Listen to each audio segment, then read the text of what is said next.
napirmahan na yung citizenship certificate mo, ipapadala na sa Brno.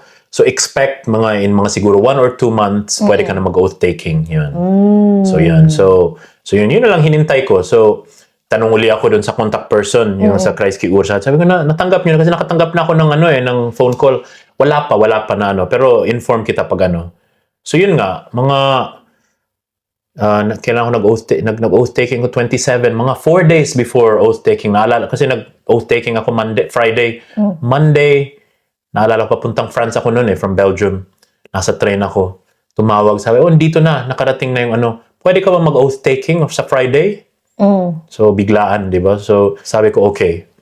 Kasi every month meron naman. Pero once a month lang siya nangyayari? Once. Dito, at least dito sa Brno. Hindi ko, okay. Siyempre sa mga, kung saan ka based. Depende sa kasi city. Siguro sa mga mas maliit na town, siguro mas madalang, di ba? Pero Brno is malaking city na dito Malaki, So, kung sa amin, sa Hila, baka every 3 months yun, di ba? Yeah.